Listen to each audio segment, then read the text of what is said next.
into AFTERBUZZ TV Spotlight On. I have with me a beautiful actress from The Exorcist on Fox. So fans, stay tuned for who the girl is. You're tuning in.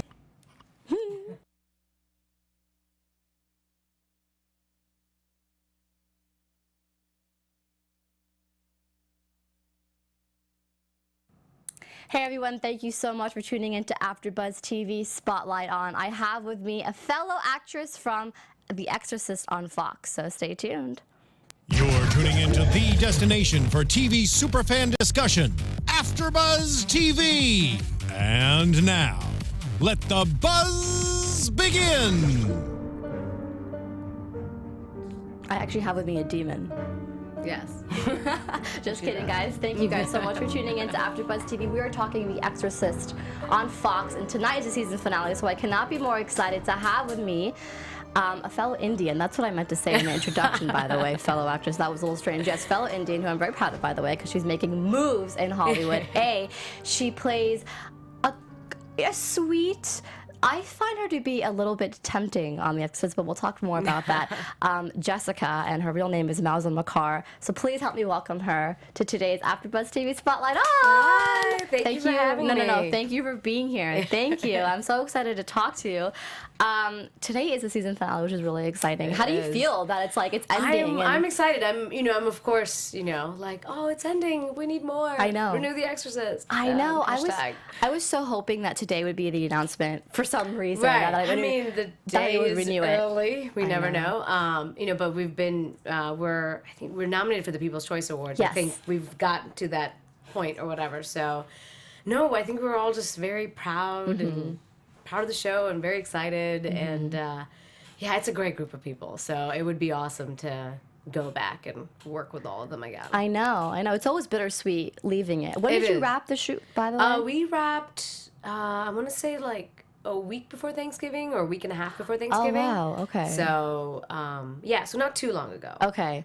So I want to first just know, how has the viewership been in terms of your interaction with fans? Because yes, there were some articles about saying the ratings are not as what we expect. It's actually a very underrated show. It deserves more credit. Right. But it seems like the fan base is so dedicated, and they're cheering the show on, and they want to see another season. So what have they been saying about your character or just the show overall that you'd like to hear? Yeah, no, our fans have been incredible. I mean, I think because we have a Friday night slot, it can be tricky. Yes. But the folks who, and I think, again, in the beginning, because it was a show based on a movie, and the movie has such a strong fan base and a very, serious fan base. Right. I think there was a lot of I don't know if you can do this. Right? A lot of mustache twirling or something. So, but I think what was delivered was something that I think made the fans really happy. I think we honored the series, but we also expanded the storyline, and we, as the creators, and they did a beautiful job of crafting all these characters that were very different but very real and deep. And it's shot in Chicago, and it uses Chicago beautifully too. I think it's one of the best shows to kind of really see different parts of Chicago in a way they don't usually see. And I feel like everything just feeds into it really well. Right. So I think people really love what's been going on with the show. And I think the fans, even people who were kind of late to come to it, as soon as they watched the show, was like, oh guys, this is good. Right. This is good. Everybody start watching. So the fans have been incredible. Yeah. I mean, we've been, all the entire cast, they always tag us when they make these videos and stuff. I mean, there have been poems written about it. Really? People made a fan video for Renew The Exorcist, and it was people from all over the world. It's airing in Brazil, because one of the stars, Alfonso, has a big fan base there. It's airing in London. Ben Daniels is from London. Yes. So the cast is pretty international, Right. and I think because of that, the fans have been all over. The fans have Where been... can we see these videos? That's interesting. It's definitely on my Twitter. Okay. So I've definitely we'll check retweeted that it out. out. Yeah. But it's great because it's all these fans speaking in all these different languages saying, wow. Renew The Exorcist, we love you guys. So it's just awesome to see that, Yeah. because everybody on the show. I mean, the creators incredible, the directors, the actors. They've all put like so much in it, and I think we all really appreciate what the fans have done. My character, I think, has been a little bit of a get away from the priest, you hussy type of thing. Has been some of it, and and then whenever I responded, so people have actually kind of like tweeted that out to you. Oh yeah, That's absolutely. So I mean, and they don't always tag me in it, but right. But I think there was one time you still see it. I still see it, and I think there was one time where I was like, I just decided to check, like, Jessica, #Exorcist, and there were all these things about, like, I hate that bitch, and all that stuff. So but they say it's actually good if people actually hate your character, because you're doing a good job on screen. Right, exactly. So I take it all as a compliment. Yes. I don't take it any bit personally. Yes. And, of course, I say, she loves him. What are you talking about? Well, actually, that's interesting. Let's go on that note. But you touch a lot of great points when you first say, by the way, that turning a movie into a TV series is a little bit risky, which we can get into later on, and that it was shot in Chicago, which is where you grew up. Yeah. Or you lived there for some point? I lived there for a while. You lived there for some point. Yes. You actually lived all over. I lived, so yes. we'll go more into that personal stuff. But your character, obviously people who are watching this, you are hardcore Exorcist fans, but maybe those who are just interested in Mouzam herself and don't watch The Exorcist, give us some synopsis on your character and where she fits into this in the show. All my scenes are typically with Father Tomas, who is one of the two priests that are that is helping the girl who has been possessed. So that's sort of, so the storyline is similar, where there is, there's a family who's dealing with the possession of a daughter. And it's Father Tomas and Father Marcus who are helping her. And Father Tomas is the young priest. He's the, he's the up and coming priest. Right. And I'm somebody, my character, Jessica, is from his past. It's somebody that he knew before he took his vows. So there was a relationship, hard to say kind of what extent that was. It might have just been a love letter relationship. But he took his vows and, he moved away. I got married. My character got married. Right. But then we come back into each other's lives because Father Tomas is dealing with, do I do this exorcist? It's not allowed by the church. And his character and my character are best friends. I mean, there was a reason why we were so close. Yeah. And so his character calls on me because he always calls on me when he's in trouble.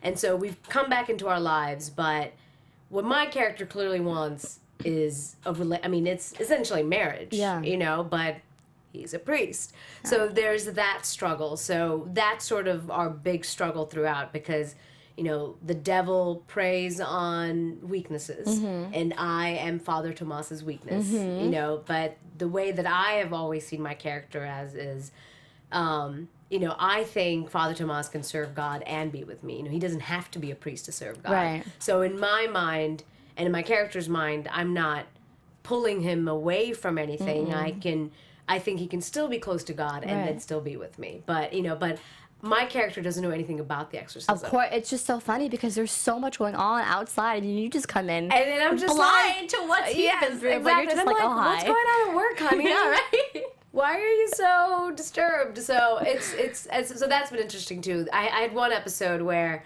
the devil assumed my shape to tempt him. Yes, which must have been really fun for you, exploring how to be creative with that, right? Yeah. Tell me more about that. It was, as soon as I got the script, I was like, excited. Yes, this is awesome. Because my character was always outside of it. Yes. I haven't been in, the Rance's house where the exorcism is happening and everything. So it was nice to be in Casey's room and even kind of work with other actors, because all my scenes have been with just Alfonso, which is fantastic. He's awesome. But people ask me, it's like, oh, how's it working with so and so? I'm like, I only work with Alfonso. That's all I know. My world is Alfonso, and that's it. Thank God he's I'm sure he's a good scene partner. He's Thank awesome. God for that. You never know. Exactly. No, he's been an absolute delight to work with. So but this time you got to briefly work with Casey. Yeah, briefly work with Casey. Yeah, exactly. Because we had to do, because when the camera moves and it's her and not me and everything, so we had to do I think it was called a cowboy switch. Cowboy switch, right? Yeah, where I'm there and then we stop. Pop. Exactly. Yeah, exactly. So what did you have the channel to kind of like embody being little demoness? So Jessica is very sweet and very caring, right? And so I think. And Jessica might not even exactly know all the power she has over Tomas, but as the devil knows all the power that it has, So I think it was that sense of laid back confidence that was really fun to play, where it's like, I don't have to try too hard. I know exactly what I need to do to get you. So that was really fun, and that's very different from Jessica. Right. You know, and so, you know, and just sort of that, just knowing exactly what to do, where to touch, what to say to like make him melt. So just having that type of power was really, really fun to play. It seemed that way. It seemed that way. You had that devilish smile, which I think it's fun to play. But also after that scene, I mean, Father Tomas kind of actually helped your relationship for that brief moment, because he did kind of break the boundaries and was like, you know what? In this household where you and I are staying, I am a man and you're a woman, and I'm not going to play priest, just like what Jessica was saying all along. Yeah. So in a way, the devil kind of helped until what we saw episode 9, in which Father Tomas was like, you know, we need to hold back on this. Like, can't continue unless 10 brings us a whole new. I mean, you just have to watch and see. You never know. I did want to get some answers coming out of here, but I will be respectful and not ask too much. But in terms of more your character, though, I did read this article, and I don't want to quote that I credit this, but I thought it was amazing how there's so much more female spirit in this show as opposed to most Exorcists, in the sense that they use forgiveness and sacrifice to kind of break the devil in rather than torture or something. And I'm not sure how big of an Exorcist fan you are truly. I know, I'm sure you saw the movie, but if you can comment on that, even maybe in relation to your character as like a female leader in this show, because I think if that's true, then that's just great for more diversity that we need to see in Hollywood, right? No, absolutely. Yeah, I've seen the original Exorcist. I haven't seen part 2 or 3, but absolutely, because there is, you know, halfway through the series, you know, there is the I want to say they call the Sisters of Mercy, but there are a group of nuns who are doing exorcisms in Chicago, and their methodology is very different from the typical exorcism you think of from the movie, like the very violent, you know, devil be gone, everything crashing about type of thing. So no, absolutely. I mean, and in general, you know, the female spirit is just, you know, there's Gina Davis, there's the 2 sisters. So females in general are very much aware, you know, around and strong presences in the show. So in that regards, it's really fun because there's a lot of powerful female characters like Maria Walters, who is, you know, sort of like the big powerhouse in Chicago. You know, so it's great that it's a woman who's kind of has all the purse strings and making things happen, even though she's evil. It's great, you know, and having Gina Davis, you know, be like the matriarch, and then again, I don't want to spoil it for anybody who haven't seen the show, but you know. That episode 9 was amazing, where, you know, with Gina Davis and she's possessed and everything. So she takes on that role so well, by the way. It was so fantastic to watch. We had a screening of it, like an early screening last week for it. And so to see that also on the big screen was just a blast. So, yeah, in general, there's like a very strong female influence in the show. But kind of bringing that different aspect of an exorcism, I thought was a really beautiful story point to do as well. It is, I think so. When she said "take me" instead, I thought that was something a mother would do. Right. And I think when it comes to the devil, that kind of relationship, I could relate to that. It's just about sacrifice. I wanted to also ask about the audition that you did for The Exorcist, because I believe one scene, I think, what were you in under a... it was a park. Essentially, it was a park. Yeah, it was a park, and you were obviously the whole theme of your character was forbidden love. Right. So, I mean, how did you channel that? Did you bring up any personal examples of maybe not love in your life, but just something that you're trying to help break the resistance? Because I feel like that's what we're all doing in this life, right? It's like going through and it's hard. So fighting for something that you believe in. Yes. So I loved. I mean, I remember getting the audition. So my initial audition was my first scene in the show. Was where my character Jessica and Father Tomas meet, like in the park. I think in the original script it was a restaurant, but it was changed to a park. I mean, and immediately when I read the script, I was like, oh, this is beautiful. This is beautiful writing. Like, you could tell right away that the quality of the writing was great. Yes. And just in that dialogue, you could just see all that history. And I could, I think that is something like all of us have been through unrequited love and then love that we can't have. And so I think that is such, even as a kid, you have that crush and they're dating somebody else, and I'm like, oh, that sucks, and all that stuff. So I think it was kind of channeling all that, but then also as an adult, like what's right and what's wrong. Like as a priest, I'm married, so like all that conflict, and personally, like my husband, we dated for a long time, and there was a lot of he's from a different culture, religion, race, everything, and so I had to fight for him, with my family. So, like, I'm sure audiences know, at least whenever I talk to people, they're like, oh, are you going to get an arranged marriage, or are your parents comfortable with you dating someone non-Indian? Right. And,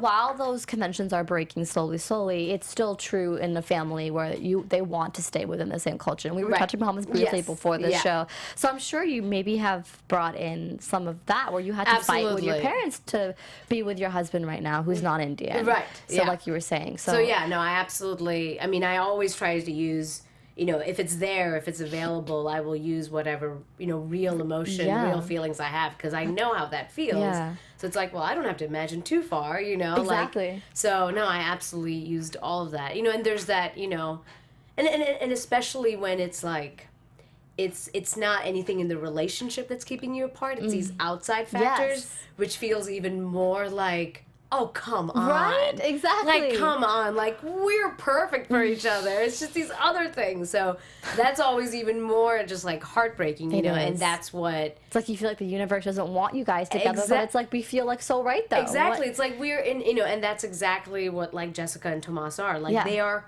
perfect for each other. They are. They would make cute babies. Right. Exactly. Reason enough. So yeah, so I definitely channeled all of that for that scene, and I fell in love with the show and the script just from reading that initial scene. I really want to know what happens with your character in episode 10. I'm just like after on the edge of my seat. But you're obviously in episode 10. Yes, I'm in episode 10. We just don't know in what capacity. Yeah. If they were to renew it, though, how would you see yourself, or how would you like to see Jessica play a role without giving much away, if that's possible? I don't know if that's possible. I know. It'd be, I can't say much, but I will be very excited to be back. Okay, got it. So, okay. I'll just leave it at that. Okay, let's leave it at that. Man, I really do hope. People, by the way, side note, do vote for People's Choice Award. People's Choice Award, yeah. It's the category of new TV. New favorite TV drama. Yeah, so do that. Yes. And also just a little bit more about The Exorcist, and I want to just also go more into, like, your personal journey, too, as an actress. Last note, like, how this show touches upon religion. Mm-hmm. And I'm not sure if you follow much about, I had friends who were Catholic and who were Christian, and they knew about this relationship with, the devil and how it's something that they do believe in. But I guess in your spirituality and your religious belief, how do you battle demons, and what do you believe in terms of overcoming that? Sure. Well, I'm Muslim, so I'm not Catholic. But yeah, Muslims do believe in demons and things like that. But and for my work, for my character work, I chose that Jessica was Catholic to make sure that the stakes were high. Because then her, leaving a marriage is a big deal, and sleeping with a priest is a big deal. So it's all a big deal. Mm-hmm. It's just it's that her love for him and her belief that love conquers all, that this can't be wrong because it's love and God can't be against love, is kind of what's but you truly believe that otherwise, like if this was happening to you in real life, so to speak, you would probably make that argument, right? I would. Like we should be together, right? Exactly, because clearly I'm Muslim, my husband is not, he's Christian, so I definitely don't believe in like religious, I'm super progressive. I believe in love, love. At the end of the day, it's love. So, so that's what I believe. But yeah, I guess as far as in the context of the show, again, because my character hasn't had to deal with any of the devil stuff. So it's like, so Jessica hasn't had to really think about devils and demons. Yeah. Oh, I would say you in real life. Oh, me in real life. Oh, sure. Sorry, I didn't clarify that. No, yeah, all good. You as a Muslim and yes, yeah. I guess I've never really thought much about it. Yeah, we don't sit there and think about, oh, what. Actually, sometimes I do think the devil might come inside me, even though I'm Hindu and I don't really believe in those demons. Sure, but sure. I watch too many of these things. Possession. I mean, because you could be possessed by anything. Right. I mean, anything is possible. I think, in that regards, I don't discount anything. Yeah. Because, as humans go, there's a lot of the world that's unexplained, and you can't say never to everything. I know. You never know. I mean, there's science. I believe in science. Right. But who knows? But do you have a supernatural connection or belief in another dimension or world? I mean, I imagine other dimensions being possible. Yeah. I mean, I love science fiction. So it seems like you're more a science believer then. Yes, scientifically and logically. Yes, Okay. yeah. So no supernatural experiences on set? No, not for me. Oh, man. Not for me. That would have been I've sick, heard though. of other cast members have talked about like nightmares they've had that makes and everything. sense. Again, I'm like, well, I'm in like love land. You're in La La Land over here. I'm It's just you're like dreaming love, of- so no, I've been sleeping just fine. Just fine. You've had a good night rest. Yeah. That's interesting, though. Can I touch upon you being Muslim for a second? Yeah, though? sure. I mean, the way we are in a society right now, there's just so many accusations and stereotypes about different religions. Yeah. And it just so happens that the Muslim community is one that's targeted. Yeah. I mean, how have you been dealing with this? Maybe your family's been dealing with this throughout this election, or I mean, it goes back way before this election. I think it's just more heightened up. Yeah. Because of who we have as a president. But yeah, I don't know if you have anything to touch upon that or. No, I mean, this election was clearly tough, as it is, which I assume with most people of color, Of course. and most LGBTQ, any and every type of minority, Definitely. and any minority allies. I'm sure this was tough. I mean, I've had a lot of friends who've been harassed, who've been called names, since the election, and after 9/11, my family used to live in Dallas, but my brother and his family still do. The mosque that they all went to was vandalized. My brother had to fly to. He lived in Dallas. My brother had to fly to Austin 2 days after 9/11, so he drove. He got stopped multiple times by the cops with just a "Where are you from, boy?" And we're from India originally, so he said India and not Pakistan. Right. But it's like I have Pakistani Muslim friends who. Whenever there's any type of attack in the world, in the country or in the world, he gets extra scrutinized if he happens to be flying, So, it's all very much in the forefront these days, And I talk, and my parents are emigrated back to India, and I mean, I remember the night of the election, my mom was like, "Are you gonna be okay?" Really? And it was like, I hope so, Mom. Like I have faith in this country. Yes. And other people, no matter what we've seen exactly on the news. At the end of the day, outside of what I'm looking at, I still interact with people on a day-to-day, and I feel their love. I feel their acceptance. Exactly. So we have to just use that. Right. To exactly. fuel us, Yeah. So it's not being blind to the it's not being blind to the attacks that are happening. Right. But staying positive and definitely. I definitely feel emboldened to do more. I was going to ask, I mean, as someone, you're an actress, so you have that power to move people and inform others. I mean, is there a certain script or TV or whatever movie production that you would want to see yourself helping others and moving others through your... Sure. I mean, I think in general, I think having people that look like us on TV. Yeah, just even that. Just helps, Very so, true. I mean... and my goal, my hope, my plan is, the more I'm able to get out there and do things, the more I will be able to let people know that, hey, you and I are the same. Yeah. Like, we're all the same. We're all just trying to get through life. We all have family troubles and relationship troubles and money trouble. Like, we're all going through things. Yeah. So we're all human. These human. labels, I'm getting so sick of them. Yeah, exactly. So, I mean, and right now I'm sort of at the point of like learning more about organizations that I want to be part of. Really? Like, I just went to, one of my good friends is a deputy director of Courage Campaign. Oh, okay. In LA, and they are a progressive California organization. And they are, I don't want to say this incorrectly, but they are like an online group. So essentially, they mobilize online. And so I'm trying to remember of like one of the campaigns they did. They found out that Nestle, I want to say. Again, I don't want to say this wrong, but like one of these large corporations was stealing water from California, so they mobilized to to protest against that, things like that. So they're an online group, but then they bring together people online and do physical protests and everything. Oh, wow. So, which I think is smart that it's online, first of all. Yeah, because just to mobilize, and especially, like our generation and everything, we are just already online. So they mobilize people online and then bring people together physically for protests and things like that. And so I just went to their benefit a few weeks ago, and it was amazing just to, because that's when I really learned about the organization as well. Yeah. And so, I've already talked to her about I want to get more involved. So that's great. So things like that.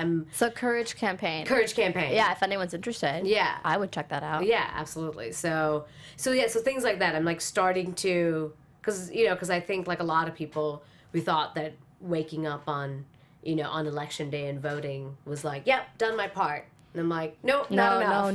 Not enough. And even when you think everything is going well, it's still not enough. Exactly.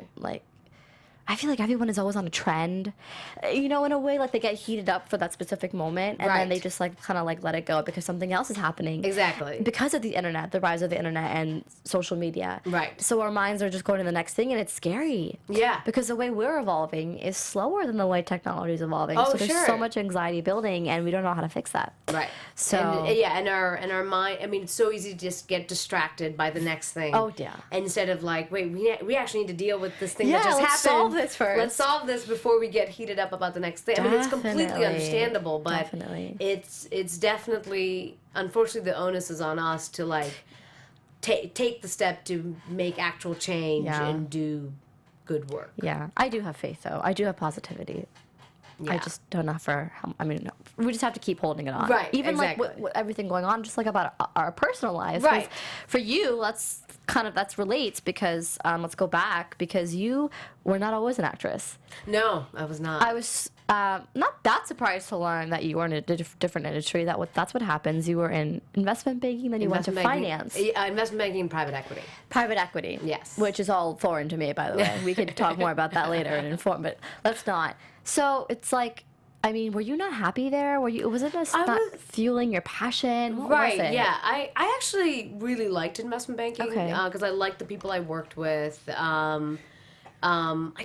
Private equity maybe perhaps wasn't quite the right fit for me, but I mean, the investment banking hours are pretty long. It's like 80 to 100 hours a week. So I wasn't seeing family, I wasn't seeing friends.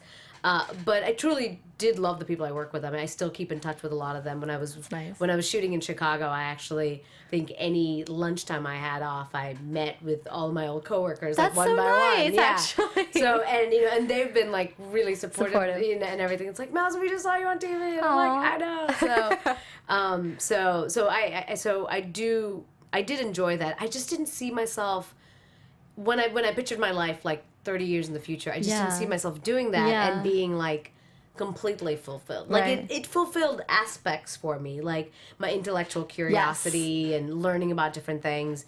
Makes you more well-rounded, which is exactly. important. Yeah, because I learned about, because investment banking, I did mergers and acquisitions, so mostly sell side, so we're mostly selling companies. And so I learned about a lot of different companies in the Midwest, and the West Coast, East Coast, all sorts of manufacturing things. And I met people from all across the country, and really smart people too, because at that level, I was pretty much exclusively working with CEOs and CFOs of large large companies. So really smart people, and just learning about business and how that works. So that was really great, and I think this is something that I can always take with for me life. It's very beneficial. So I loved all of that. I just didn't see myself doing it in the long term. And so I lined up my private equity job, but I took 3 months off in between to find myself. Right, which, I'm still doing. Yeah, which is, we all need to do. At some level. At some level, exactly. So you went, so where did you go to find yourself? How did you take up on that? I'd always wanted to go to Africa, so I booked a Why am I asking? I already know you went to Mount Kilimanjaro. Yeah, yes, I did. I don't know for a second. I was like, oh, where'd you go? Yes, but you explain it better though. So. Yeah, no. I mean, but I'd initially booked just like a hiking, or not, a camping safari. Okay. Through like the Serengeti and Ngorongoro Crater, and I'd never gone hiking before, and I was about to hit purchase, and this little pop-up window came up. It was like, would you like to add a Mount Kilimanjaro hike? And I was like, why not? And I did, and I totally realized, oh, I'm not ready for this. So I trained. damn. I trained not enough. I thought I was going to die on that mountain. But it was a really, really... How long did it take? It took 4 days up and 2 days down. What did you have to bring? How'd you hold your... So it's one of the mountains that don't require any technical gear. Okay. I think there's only like out of the because it's one of the 7 peaks, so it's the tallest mountain in Africa. But it's non-technical. So right. As opposed to like Mount Everest would be technical. Yes. You know. So I mean, I bought guidebooks and went to REI and did all my shopping there. Little REI plug, but I love that cute store. Camping outdoorsy gear. Yeah. So I don't think I was going for cute. I think I was deathly afraid, and I was like, please keep me warm and safe somehow. Yeah, that's what anyway, counts. so it was a lot of layers and a lot of jackets and all that stuff. But Was the weather... it was insane. Yeah. So you go through like 4 or 5 different climate zones. Right. It starts tropical, And then it actually becomes a desert, Yes. and then it's like full on tundra. Yeah. So you go through multiple climate zones. There's no oxygen. The higher, the altitude. As the altitude rises, like the level of oxygen goes down, and so then you're breathing so much harder just to get the same amount of oxygen in, and it also makes it hard to sleep, so you can barely sleep. So you're exhausted, tired, and you can barely sleep and barely breathe. Shit. Yeah, so it's, I think at one time, I think this was like the day before the final ascent, I was trying to go to the bathroom, and it's like the on the ground bathrooms. Right. I had to take a break in between because I lost breath. Oh. Trying to go to the bathroom. Oh my gosh. Because it was like so out of breath, and my knees were so tired, so I was squatting. Yeah. And my knees were burning, Damn. and I was breathing so hard. I literally had to stand up in the middle and be like, Wait. I need a second. Give me a second. Okay, I'm back.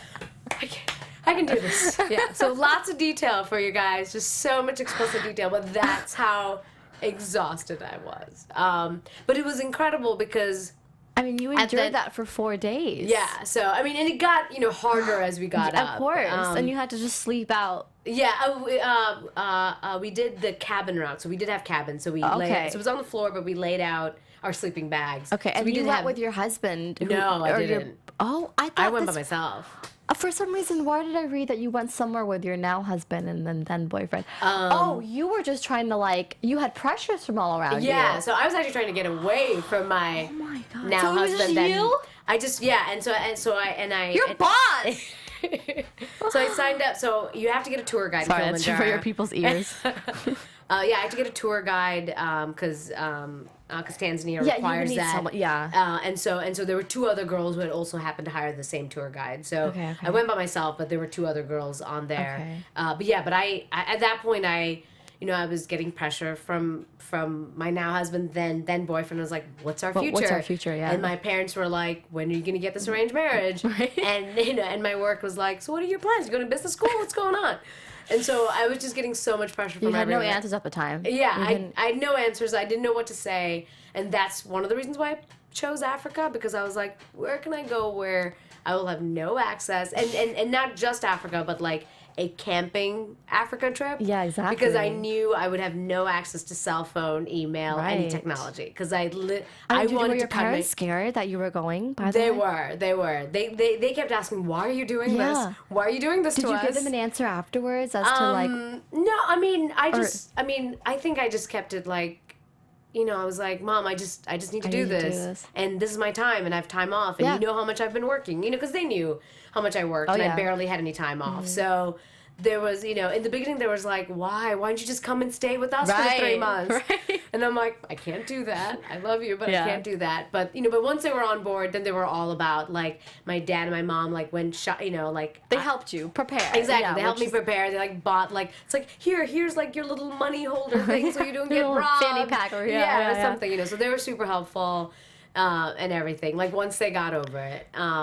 But yeah, no, I just had to get away, and it was so good for me because it was that the Kilimanjaro trip just took me out of my immediate world, and then the camping safari trip was great because my camp mate, who I just met on the trip, was a girl who had just graduated from Harvard Business School, and I was actually able to talk to her because I was very much on the track of like, oh, I'll do private equity for 2 years, I'll go to business school, and then I'll figure it out. Because that's what all my friends were on. That was the track they were on. So I was talking to her like, in the tent and telling her, it's like, yeah, I'm doing investment banking, I'm going to private equity, blah blah blah, and I'm thinking about applying to like business school, and I was telling her, it's like, yeah, I don't think I want to do finance, but I think I'll change paths, once I get to college. Right. I mean, once I get to business school. Yeah. And she was like, oh, it's a little bit hard. It's not impossible, but it's hard to do. And I was like, what? Tell me more, yeah. Tell me more. And she said, because, business school, it's 2 years, and the second you get there, like within the first month, you're already interviewing for your first internship. Right. So most people get a job in what they previously have experience in.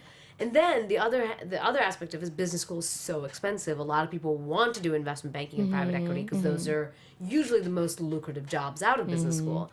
So she said, like, most people end up doing the same thing that they did before or going into the fields that you're already doing. Right.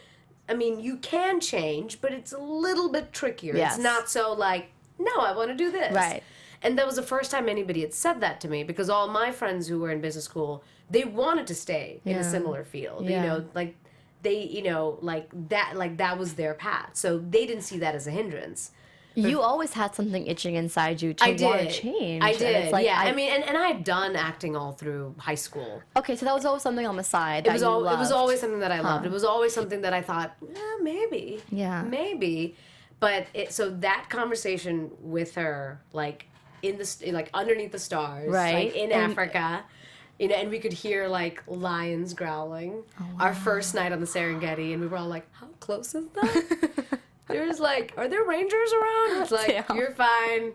They're driving around. You're all good." But that is still scary though. You took a risk. You took I think at that point I was just like, let's just see what happens. I mean, I was just so proud of you. It's really inspiring for people to do that. Yeah, that trip was what changed the course of my path. I mean, I came back from that trip and I had dinner with my best friend and I was like, I think I need to get back into acting. You met that girl for a reason. Oh, yeah. Oh, absolutely. I mean, because what are the odds? What are the odds that she would happen to graduate from business school? And she happened to be paired up with me because I didn't know anybody on that thing. I mean, and it was people from all walks of life, but she was the only one who had like that particular background. See, so I believe in these signs 100%. Yeah, as I'm sure you do. So you met with your friend afterwards, and you were like, I think I need to readjust. Yeah, and she had.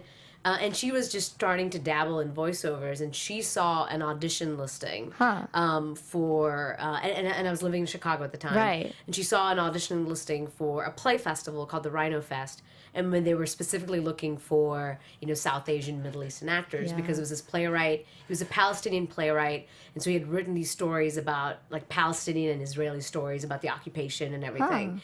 And she sent this to me. It's like, hey, you said you wanted to get back into it. I just saw this audition listing. What do you think? And I was like, why not? Why not? Because I was in that world. I was like, why not? The why not phase of my life. Take a play audition. Yeah, definitely. So I did. I got it. And that's how I discovered, like, the acting scene in Chicago. And you fell in love, right? Yeah. I mean, and again, the theater scene in Chicago is incredible. So one of the best cities to just happen to be in while I decided to change my career. You're in a perfect city for that. I mean, and you also took lessons at Second City. Yeah. How did that benefit a lot? Because you did writing and... Yes. So, so after that play that I did, I just wanted to do more. But I couldn't do much because I was still working a full-time job that was still like, 70 to 80 hours a week if I was in the process. Right. I mean, usually it was fine, but if I was, as private equity, you're the one buying the companies. So if you're in the process of buying a company, it's invested like crazy hours. But if you're just managing your portfolio of companies, it's not that crazy. Bad, So it was a bit more up and down, but I still had to travel. So I was like, I can't really do that much acting on the side. Right. Because I might have to travel for work. Right. So my release was Second City. So I was like, I had all this stuff like burning inside me, and I was like, I need to do something. And I was like, oh, Second City, I've heard of that. And it's like, oh, it's this huge storied institution where all of like the great comedy legends graduated from. So I was there every Sunday, I think from 12 to 6. 12 to 3 was improv, 3 to 6 was writing. And I did that every Sunday for like almost like a year and a half. Wow. Because I mean, what kind of writing? It was sketch writing.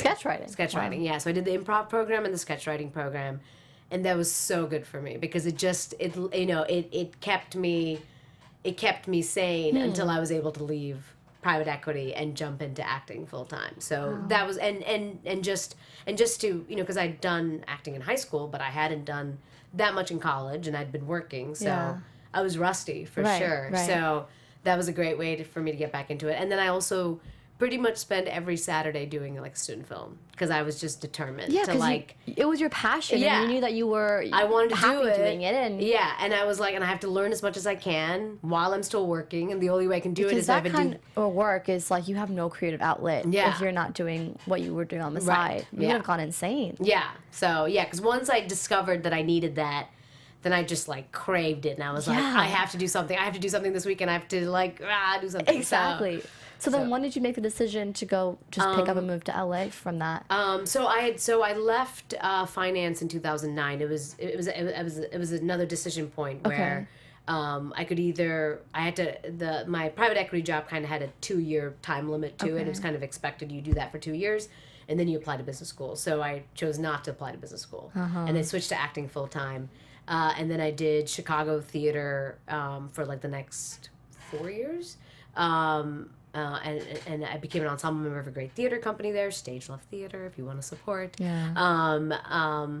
And just did theater all around there. And TV started coming to Chicago. Okay. So I ended up doing all the TV shows that were shooting in Chicago in the span of like 7 months. And I was like, okay, I think I should move to LA. And I actually credit my husband for pushing me because because it's always easy to get comfortable. Like I knew Chicago, I love Chicago. I know. I had my theater company. Yeah, because the acting scene there is just it's not what's going to really make you get into these big roles. I think, right? Exactly. So I love Chicago. Like the theater, the actors there are incredible. So I was very happy staying there. But I had managed to shoot all the TV shows that were shooting there in a few months, and my husband was like, you have to move. Like, you need to move. And I'm like, yeah, I think I do. Okay, I will. And so, he was very supportive. That's so nice that you had that. Yeah, so he came. Important. So I came out summer of 2013. Oh, wow. So about 3.5 years ago. Oh, my God. And look what you've achieved. Yeah. Yeah, no, it's been, knock on wood, it's been amazing. Great. Yeah. I mean, I just want to say that, Mouzam, you're a perfect example of people who are in a rut and feel like it may be too early or too late in the game to change. It's never too late. And it's never too late. Yeah, it's not. I mean, you have to maybe climb your own version of a mountain, which is just getting over any obstacle, talking to more people, and exploring what you like. But once you're there and you realize this is what you want to do, nothing can stop it. Nothing can stop what you love doing. So because life is too. I mean, work is what you end up doing for the majority of your life. Exactly. Like that is a large part of your life. And you must love it. You have to love it. Like I can't. Or you'll be miserable. Exactly. I mean, I remember waking up my first day when I no longer had that finance job, and I mean, I still remember the feeling. My eyes opened. I'm like, oh, this is it. Yeah. This is the beginning. Yeah. So no, it's absolutely worth it to pursue your I dreams. applaud you, honestly. Thank and you. I'm so proud of you. And I'm so you. proud to see what you have next, which is the last question. I mean, is there anything that's in the works or not yet? I mean, right now not yet. It's like holiday time. It's all, so it kind of slows down. Pilot season starting soon. Starting up. Hopefully you get to land yourself a great role. Fingers crossed. But what are you doing for the holidays? I'm actually going to India on December 28th. That's where I went last year for the holidays. Oh, nice. Yeah. Where are you going to go? To Kerala to see my family. So I'm looking forward to that. Oh, I wish you a really, really safe journey. Thank you. And that is our time. Was there anything that you wanted to add last minute? No, thank you so much for having me. This was really, really fun. Of course. So everyone, I want you guys to tune in to The Exorcist tonight, December 16th at 9/8 Central. But if you don't watch The Exorcist already, then start from the beginning. Yes. So you can get to where we are, because it's a great show. Even if you're not necessarily interested in horror, there's so many themes and points that surround this, and it's more creepy. Like it's like a psychological. So So that's it's not don't be scared, you non-horror fans. You exactly. It's worth it. Yeah. You will enjoy it. Definitely. Once again, thank you for also tuning into AfterBuzz TV. And if you're not already, subscribe to the YouTube channel, like us on Facebook and Twitter, even follow us on Snapchat. I'm your host, Kinika Lal. Follow me on Twitter at Kinika Lal. And to see a lot more of Mouzam in the future, where can they follow you? I'm at Mouzam Makkar on Twitter and Instagram. Perfect. At Mouzam Makkar. Yes, at Mouzam Makkar. Got it. Yeah, we'll have that right below. Thank you guys again, and have yourself a good weekend. Yes, thanks, guys.